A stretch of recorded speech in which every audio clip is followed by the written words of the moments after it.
Hello guys, कैसे हैं आप सब। आई होप आप सब लोग बहुत ही अच्छे होंगे। तो स्वागत है आपका एक और नए ब्लॉग में। तो आपको पता है यूएस जो है ना वो मेंशन है अपने कल्चर के लिए। यहाँ पर ना आपको बहुत ही डिफरेंट टाइप के कल्चर देखने के लिए मिलेंगे। तो जब मैं पहली बार यूएस आई ना तो मुझे भी यहाँ पर बहुत सारे ऐसे कल्चर शॉक्स मिले। मुझे ऐसा लगा कि यार ये सब हो क्या रहा है। कुछ टाइम तक तो मुझे समझ ही नहीं आ रहा था, बट धीरे धीरे चीज़ें सॉल्व होती जा रही है। तो मैंने सोचा कि क्यों ना ये सारी चीज़ें मैं आप लोगों के साथ शेयर करूं। तो आज मैं और मेरे हस्बैंड हम दोनों मिलकर आपको अपना एक्सपीरियंस बताएंगे कि जब हम यूएस आए तो हमें कौन कौन से कल्चर शॉक्स यहाँ पर देखने के लिए मिले। तो चलो करते हैं शुरुआत मेरे हस्बैंड और मेरे साथ, क्योंकि मेरे जो हस्बैंड है ना वो 6 महीने पहले यूएस आए थे, तो उनको मुझसे ज़्यादा पहले शॉक लग चुके हैं। तो मेरे टाइम पर क्या हुआ, मुझे वो समझाने के लिए और बताने के लिए रहे हैं कि नहीं ये चीज़ें ऐसे होती है, लेकिन उनके टाइम पर सब चीज़ें एकदम नई थी। तो चलो पहले उनसे पूछते हैं कि उनके लिए यहाँ पर सबसे पहला कल्चर शॉक क्या था। मेरे लिए सबसे पहला कल्चरल शॉक ये था कि जब मैं एयरपोर्ट से होटल पहुंचा, ठीक है, मुझे लगा शाम का वक्त था तो लोग कम दिखाई दिए, तो मुझे लगा कि ओके इवनिंग का वक्त है, रात का वक्त है, तो लोग नहीं दिखाई देंगे।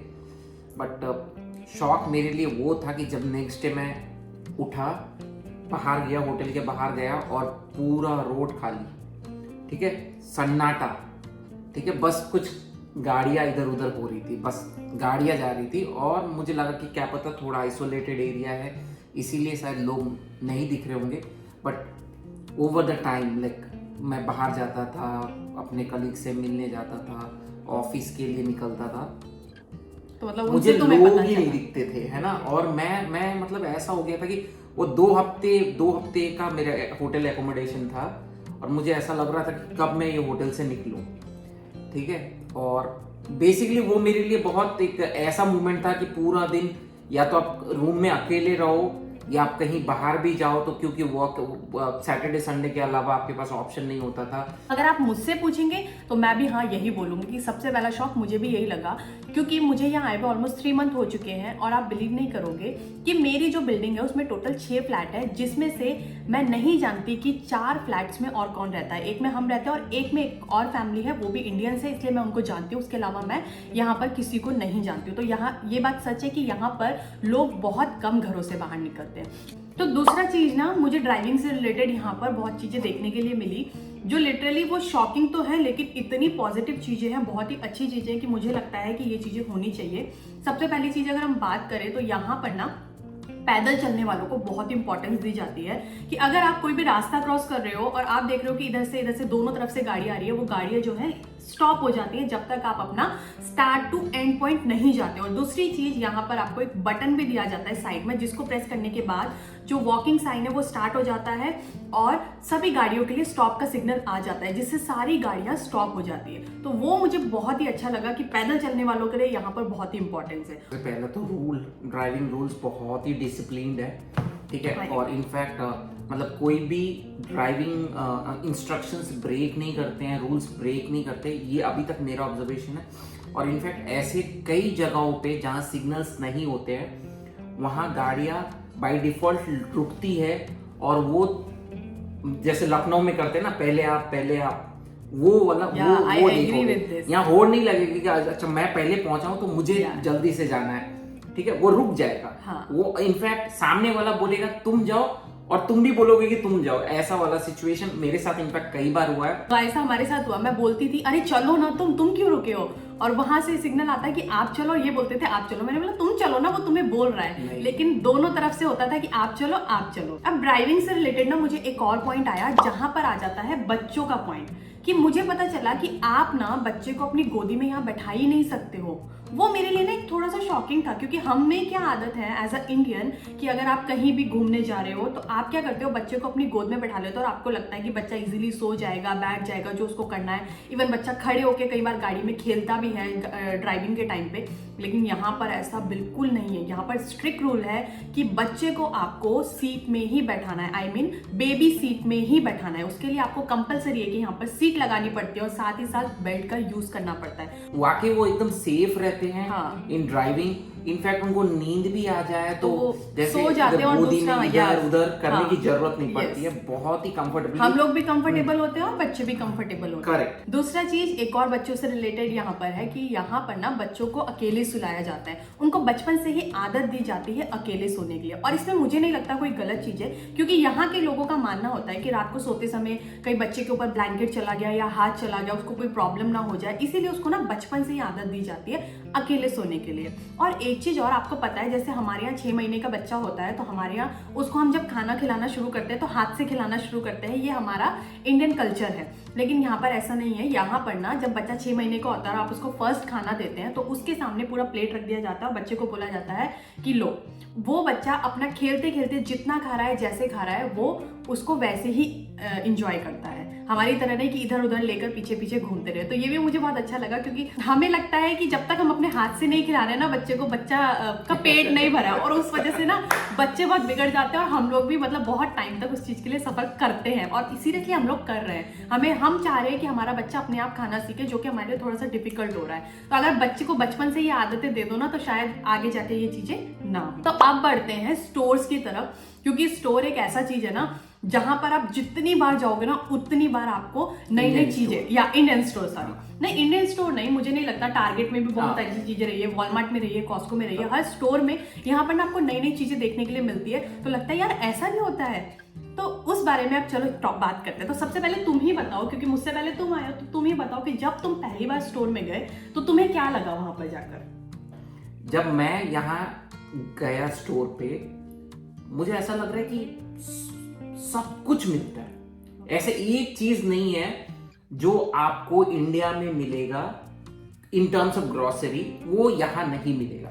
बिल्कुल सब कुछ मिलेगा। आई एग्री, क्योंकि जब मैं भी गई ना स्टोर में तो मैं शॉक हो गई यार, यहाँ पे सनसिल्क के डब्बे रखे और यहाँ तक कि यहाँ पर रामदेव के प्रोडक्ट रखे। मैं अपना दंत क्रांति देख के इतना खुश हो गई ना, अरे मेरा दंत क्रांति यहाँ मिलता है। तो वो रामदेव वाला ना मुझे भी बहुत वो लगा कि यहाँ पर ना इंडियन स्टोर्स में आपको हर वो चीज मिल जाएगी जो आप इंडिया में भी थोड़ा ढूंढने में आपको टाइम लगेगा। फॉर एग्जाम्पल मैं आपको देती हूँ सिलबट्टा, अगर आप इंडिया में सिलबट्टा ढूंढने जाओगे तो आपको लगेगा एटलीस्ट 10 स्टोर घूमोगे तो एक स्टोर में मिल जाएगा। यहाँ तुझे हर स्टोर हर इंडियन स्टोर में मिल जाएगा, जो करेक्ट बहुत ही कॉमन है। एंड मे बी वो रखते इसीलिए क्योंकि because they know that it is problem ना हो। एक और मुझे यहाँ पर देखने के लिए मिली, वो है नो एमआरपी कॉन्सेप्ट, कि यहाँ पर ना प्रोडक्ट पर एमआरपी ही नहीं होता है। क्या मैं स्टोर से नारियल का तेल लेकर आई जो कि मुझे अराउंड $6 के आसपास पड़ा, लेकिन उसके बाद जब मैं सेकेंड टाइम दूसरे स्टोर में गई, वही नारियल का तेल, उतनी क्वांटिटी का तेल, वो मुझे वहां पर मिल रहा था $5 का, यानी कि पूरा $1 का डिफरेंस। आपको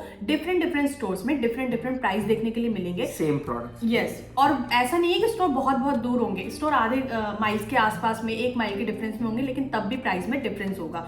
इसलिए जब भी आप शॉपिंग जाएं तो 10 स्टोर घूमने के बाद अपने माइंड सेट बना के रखें कि कौन सा सामान कौन से स्टोर में सही मिलता है, तो उससे आपके लिए वो सेविंग वाला चीज हो सकता है। कि यहाँ पर ना लोग आपको स्माइल जरूर पास करेंगे। अगर आप कहीं भी बाहर जा रहे हैं, वॉकिंग कर रहे हैं, लिफ्ट में जा रहे हैं, स्टोर में जा रहे हैं और सडनली आपका किसी से आई कांटेक्ट हो गया, तो वो यहाँ पर ना आपको स्माइल पास जरूर करेंगे और साथ ही साथ हाय हाउ आर यू जरूर पूछेंगे। स्माइल एंड ग्रीटिंग वो बहुत कॉमन है और अच्छा भी लगता है। हाँ, मतलब नॉर्मली आप इंडिया में अगर किसी अनजान आदमी को देख के हंस लो, इनफैक्ट कोई मुझे ही देख के हंसेगा या तो किसी भी तरह का जेस्चर देगा, मैं सोचूंगा कौन है ये, राइट। और हमें तो शुरू से सिखाया जाता है कि भाई अनजान लोगों से बातें नहीं करनी है, तो यहाँ पे नहीं, ये टोटली अपोजिट है। लोग ग्रीट करते हैं, hi hello good morning good evening, even अगर स्माइल भी करते हैं। इवन अगर आपका कोई ड्रेस उनको पसंद आ जाए ना, वो आपको जानते नहीं है, तो वो आपको एक कॉम्प्लीमेंट देकर जाएंगे। तो हम लड़कियों को तो वो चीजें बहुत पसंद आती है। और बताए यूएस में ना छोटी छोटी चीजों के लिए अपॉइंटमेंट बहुत इंपॉर्टेंट रखता है।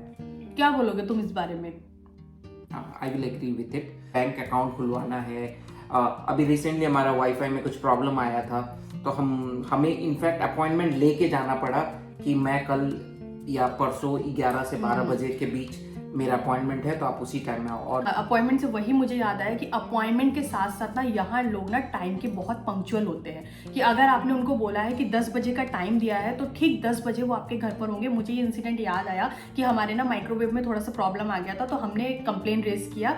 नेक्स्ट डे का उसको हमें अपॉइंटमेंट मिला, सुबह 9:30 बजे वो हमारे रिपेयरिंग के लिए आ जाएगा, और एग्जैक्ट 9:30 बजे हमारा डोर नॉक हो चुका था। तो यहाँ पर ना टाइम की बहुत पंक्चुअल है लोग। अगर आप किसी को लंच पे बुला रहे हो, डिनर पे बुला रहे हो या आउटिंग कहीं पे बाहर जा रहे हो, तो जो भी आप टाइम दे रहे हो ना वो एग्जैक्ट वही टाइम पर पहुंचेंगे। 5 मिनट पहले पहुंचेंगे लेकिन लेट नहीं होंगे। जो हमारी आदत है कि भाई 10 बजे का टाइम दिया है और हम 10 बजे घर पे ही बोलते हैं कि हाँ भाई मैं रास्ते में हूँ, बस आधे घंटे में पहुंच रहा हूँ। तो वो चीज़ें ना यहाँ पर थोड़ा सा नहीं है। हाँ वो चीज़। और इनफैक्ट अपॉइंटमेंट से याद आया, डॉक्टर्स अवेबिलिटी, ठीक है, डॉक्टर्स की अवेबिलिटी लाइक आपको मिलेगी नहीं। आप आज बीमार हो और आज आप डॉक्टर को देखना चाहोगे तो आपके पास ऑप्शन है कि आज आप दे किसी इमरजेंसी केयर में, जैसे इंडिया में इमरजेंसी वार्ड रहता है इंडियन हॉस्पिटल्स वगैरह में, इसी तरह इस तरह यहाँ पर भी इमरजेंसी केयर रहता है, अर्जेंट केयर बोलते हैं। वहाँ आप चले जाओ, वहाँ पर भी आपको वेटिंग मिलेगा। अदरवाइज आपको नॉर्मली अपॉइंटमेंट लेकर ही जाना पड़ेगा, और वो अपॉइंटमेंट आपको हो सकता है 1 दिन का मिले, 1 हफ्ते बाद का मिले, 15 दिन के बाद का मिले। तो ये भी एक बहुत ही, appointment is like one of the important thing here, ठीक है। दूसरा चीज ना, ये डॉक्टर से रिलेटेड एक चीज और याद आई कि यहाँ पर ना जल्दी से मेडिसिन नहीं दी जाती, चाहे आप बच्चे हो, बड़े हो या बूढ़े हो। यहाँ पर ना मेडिसिन देना अवॉइड करते हैं डॉक्टर। अगर आप बहुत ही क्रिटिकल सिचुएशन में है तो भी हार्डली वो आपको एक मेडिसिन दे देंगे, उससे ज्यादा वो कभी भी आपको मेडिसिन नहीं देंगे। स्पेशली एंटीबायोटिक यहाँ पर बहुत अवॉइड किया जाता है देना। एंटीबायोटिक छोड़, नॉर्मल बुखार का मेडिसिन भी नहीं देंगे वो। मुझे ऐसा लग रहा है कि ये जो मेडिसिन ना देने का कॉन्सेप्ट है ना, स्पेशली बच्चों के लिए, वो बहुत ही अच्छा है, क्योंकि इससे क्या होता है, बच्चों का जो इम्यून सिस्टम है ना वो बहुत ही स्ट्रांग बन जाता है। तो मुझे तो भाई ये बहुत अच्छा लग रहा है। लेकिन घरों के साथ साथ ना यहाँ पर एक प्रॉब्लम और फेस करनी पड़ती है, वो बताओगे? वॉशरूम। अच्छा, वॉशरूम में ना यहाँ जेट नहीं होते हैं तो वो हमारे इंडियंस के लिए थोड़ी सी प्रॉब्लम होती है। बट लेकिन हम इंडियंस कुछ ना कुछ जुगाड़ कर ही लेते हैं। करेक्ट, हम कुछ ना कुछ जुगाड़ लगा ही लेते हैं। और वॉशरूम से एक चीज और आई जो मैंने यहाँ पर आकर थोड़ा सा सफर की है, वो ये है कि यहाँ के ना जो पब्लिक टॉयलेट है वहां पर ना, मुझे जब मैं स्टार्टिंग गई ना तो मुझे डिफरेंट टाइप के फ्लश देखने के लिए मिले। तो मेरे लिए वो थोड़ा सा ना प्रॉब्लम हो गया कि मुझे ना समझ ही नहीं आता था भाई ये फ्लश कैसे काम करता है, यहाँ पर फ्लश कहाँ है। थोड़ी देर ना मतलब मुझे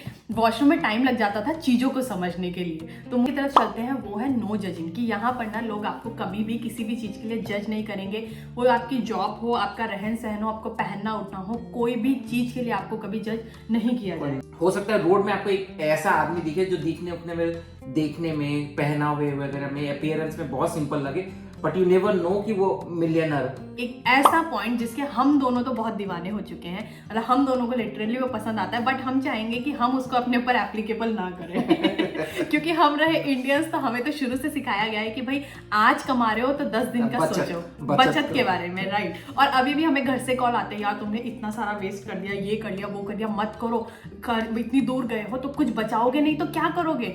लेकिन आप बिलीव नहीं करोगे कि यहाँ के जो लोग हैं ना वो योलो कॉन्सेप्ट पे बहुत बिलीव करते हैं। योलो कॉन्सेप्ट क्या होता है? यू ओनली लिव्स वंस, यानी कि आपकी जो जिंदगी आपको मिली है वो एक ही बार मिली है, तो इसको अपने तरीके से फुल एंजॉय करके जियो। वो चीज यहाँ के लोग प्रॉपरली फॉलो करते हैं, क्योंकि उनके बच्चों को 17-18 ईयर्स हो जाने के बाद वो सेल्फ इंडिपेंडेंट हो जाते हैं, वो अपना खर्चा खुद ही उठाते हैं, तो पेरेंट्स पे वो बर्डन नहीं रहता है। कई इनफैक्ट कॉलेज वगैरह भी जाते हैं तो वो कॉलेज वगैरह का खर्चा भी कुछ पार्ट टाइम वगैरह करके क्योंकि यहाँ पर एजुकेशन फ्री होती है। हाँ। सबसे मेन अच्छी बात ये है कि मतलब उनको ये चीज सोचनी नहीं पड़ती है कि मेरे बाद मेरे बच्चों का क्या, मतलब क्योंकि यहाँ पर ना, हाँ, यहाँ पर बच्चों को इंडिपेंडेंस शुरू से ही बना दिया जाता है। इवन आज ही हमने ना पेरेंट ओरिएंटेशन अटेम्प्ट किया अपने बच्चे के लिए, जहां पर ना स्टार्टिंग में हमें पॉइंट बता दिया गया कि हम लोग प्री स्कूल से ही बच्चों को ट्रेन करते हैं इंडिपेंडेंट होने का, उनको छोटी छोटी चीजें खुद से आनी चाहिए। तो यहाँ पर बचपन से ही बच्चों को वो चीजें सिखाई गई थी। और इसका एग्जाम्पल मैंने आपको पीछे भी दे दिया था कि यहाँ पर 6 महीने के बच्चे को ही खाना छोड़ दिया जाता है कि बच्चे आप अपना खाना खुद से खाओ। I think it's a good point, right. And आप खाओ, पियो, कमाओ, मजे करो। हाँ। और क्या, हम भी ऐसा ही करेंगे, है ना? हम भी ऐसा ही करेंगे। I don't think so. ठीक है, वो माइंडसेट कब चेंज होगा आई डोंट नो। तो गाइज ये थे कुछ कल्चर शॉक्स जो हम लोगों ने आपके साथ शेयर किया। अभी ऐसा नहीं है कि ये खत्म हो गया, अभी भी बहुत लंबी लिस्ट है। लेकिन ये वीडियो थोड़ी ना लंबी हो जाएगी। तो अगर आप जानना चाहते हैं कि और क्या ऐसे कल्चर शॉक है तो मुझे कमेंट सेक्शन में जरूर बताइएगा, मैं इसका सेकंड पार्ट लेकर आऊंगी। और नेक्स्ट वीडियो के लिए चैनल को सब्सक्राइब जरूर कीजिएगा, क्योंकि नेक्स्ट वीडियो में फिर हम आपसे मिलेंगे एक और नए टॉपिक के साथ। तो अभी करते हैं इस टॉपिक को यहीं पर खत्म और मिलते हैं आपसे अब अगले व्लॉग में। तब तक के लिए बाय बाय। तो गाइज मेरे हस्बैंड तो चले गए, लेकिन मुझे ना आपको एक मैसेज पास करना था जो मुझे लगा कि मुझे करना चाहिए। वो ये है कि जब भी आप अकेले यूएस ट्रैवल करें ना तो अपने आप को मेंटली स्ट्रांग कर आए, क्योंकि यहाँ पर आने के बाद ना आपको जब लोग नहीं दिखेंगे, कोई आसपास बात करने के लिए नहीं होगा, तो आप क्या होता है, मैंने बहुत ऐसे केसेस सुने हैं जहाँ लोग डिप्रेशन में चले जाते हैं। तो उसके लिए ना कोशिश करें कि ज़्यादा से ज़्यादा लोगों से इंटरेक्ट करें, बात करने का कोशिश करें। अगर आपको कोई भी मिलता है इंडियन तो इमीडिएटली उनसे कांटेक्ट करने का कोशिश करें, बातें करें इस लोगों से और अपनी फैमिली से पूरा टाइम कनेक्ट करें। कभी भी ये मत फील करें कि हम यहाँ पर अकेले हैं। उस चीज़ को एक पॉजिटिव वे में अपने साथ लेकर आए जो आपको बहुत ही हेल्प करेगा।